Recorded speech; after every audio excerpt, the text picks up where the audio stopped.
Good morning everyone and welcome back to a new round of the New Byte Gaming News. Today is Monday the 21st of January. We almost have done it. The first month was almost over, just a little bit over a week. And let's jump right into the news. First off, we have YouTuber Harry Berries, also known as HBomberguy. He's doing a live stream. And the cool thing about it is not only that he plays Donkey Kong 64 and tries to get to 101%, meanwhile his stream also is a charity event actually, because while playing the game he also collects money for the UK foundation, which is called Mermaids. It's a UK charity which provides support for transgender children, teenagers and their families. And while the article here says he has raised over $260,000 US dollars, actually the real amount right now at this standing is $338,000 and a little bit more. And people are just constantly giving money for the cause. Other people are thanking him for doing this live stream, and it would not be that successful, I guess. Like, it would probably be very successful still, but this is like insanely huge for a single person, streaming over, I think, 3 days or 4 days by now. So, he actually also had some very cool guests, and that's the cool thing. The Donkey Kong 64 composer Grant Kirkhope was already there, Doom co-creator John Romero, other YouTubers like Jim Sterney, for example, but also the New York Congresswoman Alexandria Ocasio-Cortez. I hope I said that halfway correct. Yeah, around 50 hours, the Congresswoman joined also in. First, she supported the stream with a tweet. Apparently, she also gave some money towards the cause, and then also she joined in on the stream itself, because on Discord with moderators HBomberguy, that's also invite people to join him, to talk to him a little bit, and people are usually thanking him.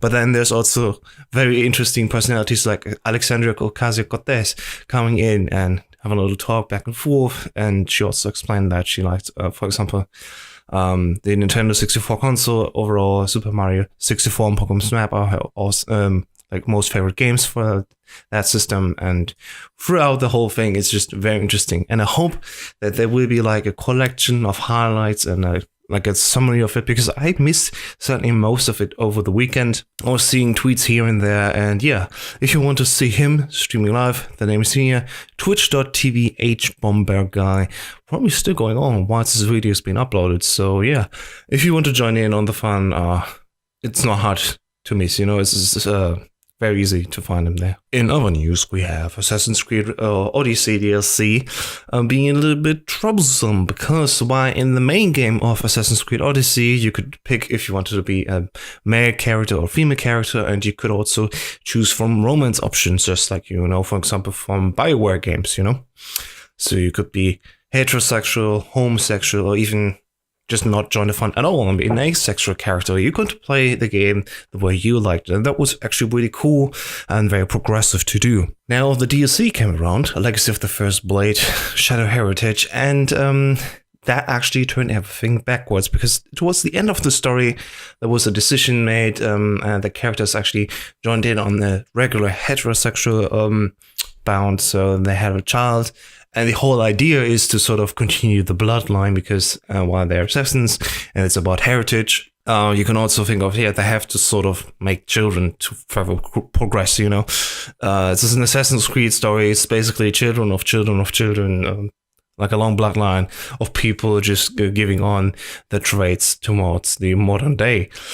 And yeah, here we see how a game like this actually causes some problems. While it's one thing, you know, to leave out all that things and being forced into sort of that resolution at the end. I mean, first off, it's a DLC. You just cannot play it if you want to, so that's one way to escape it. But seemingly, of course, it's not the best way. Like, there are better ways to do it. But on top of all of that, there's also the trophy that you get when you finish the DLC story, and that one is called Growing Up, which would suggest that everything that you did in the main game, whatever you did, is just a growing up session, and actually finally giving into the heterosexual aspect of relationships and having a child. That is when you've grown up, which is sort of insulting for people that are not heterosexual, of course, because they are being told that all their lives. This is just a phase. And also people that just don't want to have kids, for example, also in the same way. So think of it what you want, but Ubisoft came forward and said, okay, we want to not only do a first apologizing text message, we also have a very lengthy second one. And yeah. So it reads here, Alexios, Cassandra, realizing their mortality and the sacrifice Leonidas and Merrin made before them to keep their legacy alive, felt the desire and duty to preserve their own important lineage. Our goal was to let players choose between a utilitarian view of ensuring your bloodline lived on or forming a romantic relationship. We attempted to distinguish between the two, but could have done this more carefully, as we were walking a narrow line between roleplay choices and the story, and the clarity and motivation for this decision was poorly executed. As you continue the adventure next episode Bloodline, please know that you will not have to engage in a lasting romantic relationship if you do not desire to. Okay, that's a good promise. At least they know they're aware of it. Still came to this situation. And yeah, the story of the DLC that we are discussing here right now is not going to be changed, but at least the trophy name will be changed around. So at least that is a good progress. Anyway, that's it for the Assassin's Creed Odyssey DLC. What do you think about this? I mean, it's quite interesting, and while I'm personally not necessarily involved in all of this, I haven't even started the game yet. I have it here, but I haven't even tried it yet, sadly. Being a white heterosexual man, it's like, everything of that does not really tantalize me, but I'm interested in that. I want to understand it. I want to support other people feeling welcome and home and everything. And I think it's important that we talk about that and that we at least shine light on the issues that are shown here to guide towards the future that's hopefully better for everyone then. So yeah, that's my motivation why I even talk about that, just if that was ever a question. Anyway, let's continue. The complete Machinima YouTube channel has been sort of deleted. Every video is now set to private, which includes seasons like the Battlefield Friends and animated shorts like HG Tunes, Teenage Pokemon, and so many more. Like, okay, there's one shown here, but that's probably also gone by now. And Machinima, in case you didn't know, is like one of the old-timey YouTube networks. It was probably the only one really in the first few days of the YouTube networks which showed gaming content. And yeah, it's insane. They've been bought up and basically been shut down. And while the channel had like 12 point something million users, if we can look it up quite here, there we go. Yeah, almost 12.4 million subscribers. Other people like, for example, ETC Show have also started up their own new channel now because they've been shut out of that old big channel.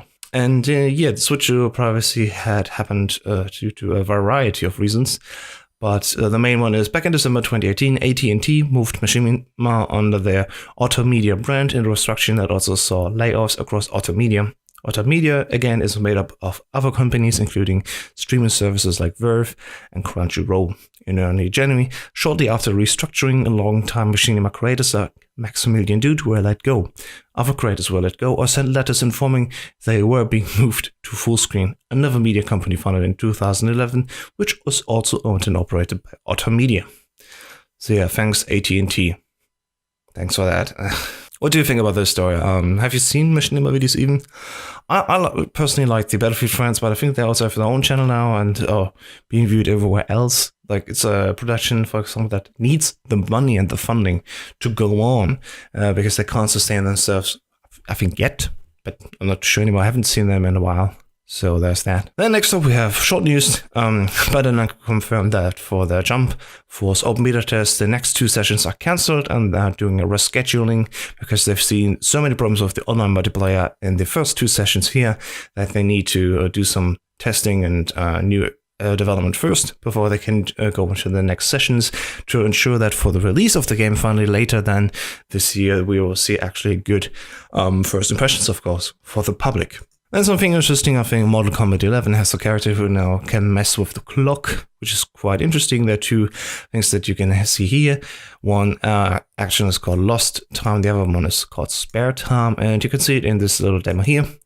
The character is just moving there, and boop, there we go, the time went down by around 20 seconds. The actual ability goes for 30 seconds, but towards the end of the round, you can only pull the clock down to 9 seconds maximum. So you cannot like insta win with this ability. You still have to sort of survive for 9 seconds, which is fair enough because the other character needs at least to get one chance, like to do a final finishing blow, for example.